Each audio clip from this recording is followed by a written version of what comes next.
Hi, it's Claire and welcome to Needle Say More. Today I wanted to show you 4 different methods to stop the raw edge of your seam from fraying. So on woven fabrics, the yarns will naturally come apart due to the way that it's woven.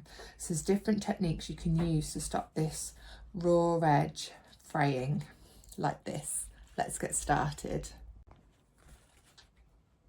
The first technique I want to show you is a turned and stitched hem. So your plain seam, you want to sew with a 1.5 seam allowance, and you're going to want to reverse at either end.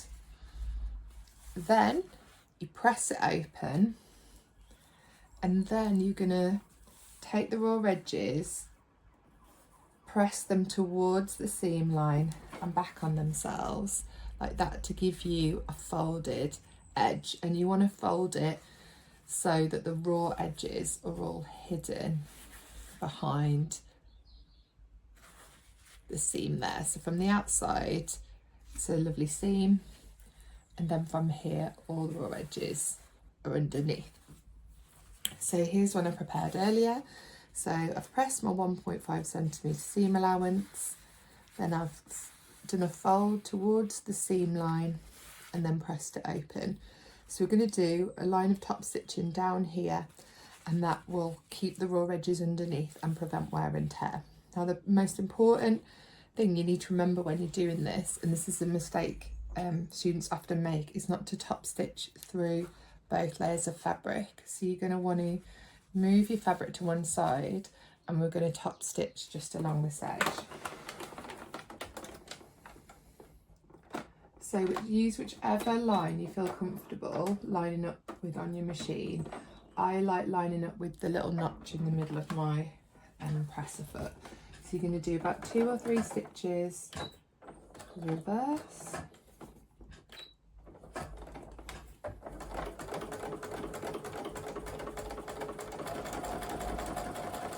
all the way down to the bottom of the seam.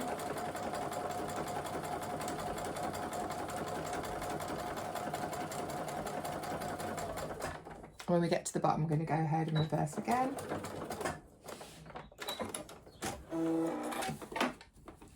Just give my threads a little trim. So that's the first side, top stitch just down one edge. So we're going to repeat again on this side, just going through the folded edge, not through all the fabric.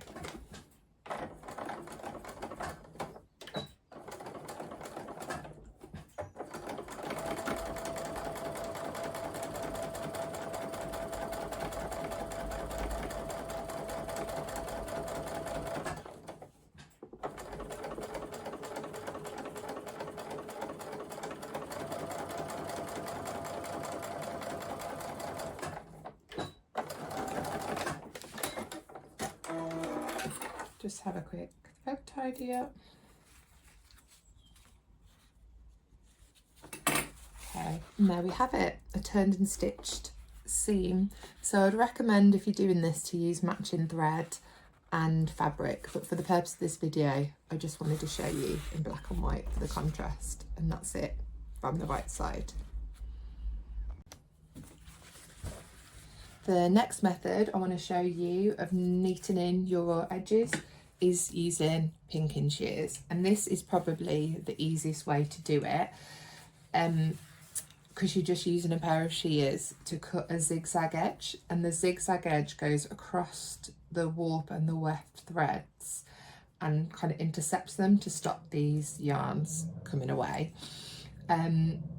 This won't last forever, so if you're using it for clothing that you're going to wear for a long time and launder, it can start to wear away, whereas if this is great for like a cushion cover or bunting or something that isn't going to be washed as much. So you want to line up your pinking shears with the edge of the fabric and just cut along. You can see it's given us that lovely zigzag edge there, which is going to stop it from fraying. So if I just show you, you can see no loose yarns are coming off now. And to make sure it's really neat, what I try and do is line up the kind of triangle sections of the pinking shears with the bit that I've just cut, so that it's a really smooth zigzag line. So can you see there, there's no gaps in the zigzag. Whereas if you cut without lining it up, so say if I just cut that, if you go again and cut,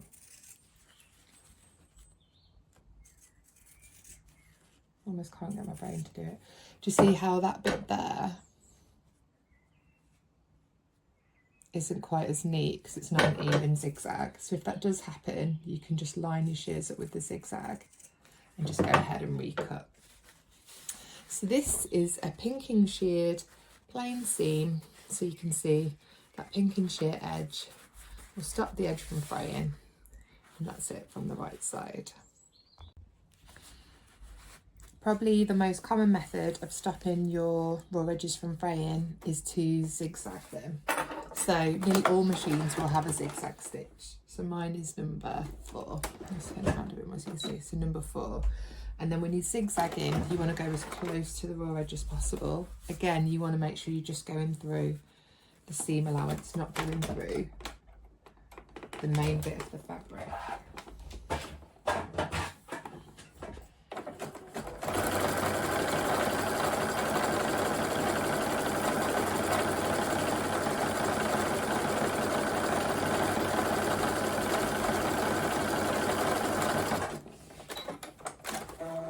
So if you find that you zigzag too far away from the raw edge,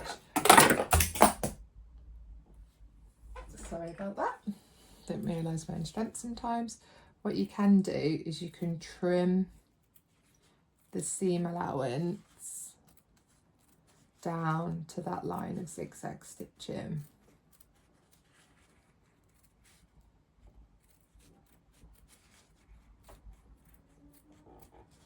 Like that. So now the zigzag stitching is right on the edge. Alternatively, a much quicker method is to ensure that you zigzag on the raw edge to start with.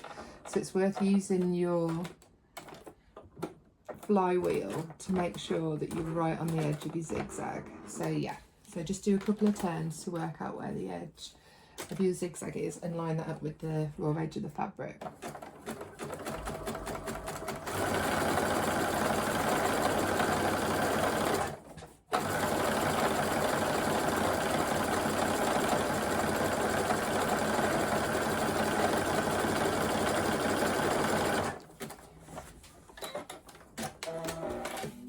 So here we go. You can see here where I've gone right to the very edge, the raw edge. It's kind of bunched the fabric up and screwed it up, and it's created almost like a rib in the fabric. So some people do prefer to zigzag a little way from the edge and then trim, because comparatively that looks much neater than there where you've kind of bunched it, and you are still going to have to trim off those loose threads anyway. So have a little experiment and let me know which you prefer in the comments. I'll just show you from the right side. So this looks like a normal seam from the right side, and then when we hold it open, that is our zigzagged raw edge to stop it from fraying. The next method I want to show you of stopping the raw edges on your plain seam from fraying is the overlocked edge, and this is used in the manufacturing industry. So any manufactured clothes you buy, you will see an overlocked raw edge inside. If you choose to overlock both raw edges together like this, you call that a closed seam. And if you overlock the two edges open like that, we call that an open seam. So I'm going to go ahead and I'm going to overlock each raw edge of my seam. So this is my overlocker here. So what this tool does is there's a small blade here, and it trims as it sews, and it's got a twin needle and then almost like 2 bobbins that come through under there. So I'm going to overlock each edge and then show you what it looks like. So put the fabric under the presser foot.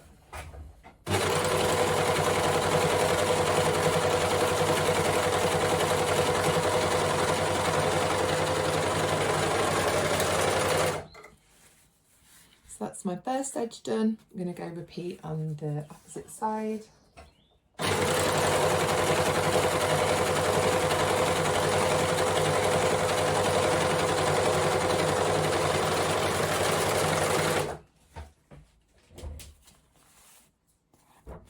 There we go. So that is our overlocked seam. So that is an overlocked open seam. Remember, if we overlock them together, we call that a closed seam. So it looks like that from the front and that from the back. And this is a really excellent way of stopping raw edges from fraying because it's trimmed and it's got these 4 layers of thread on. So this is a really strong technique.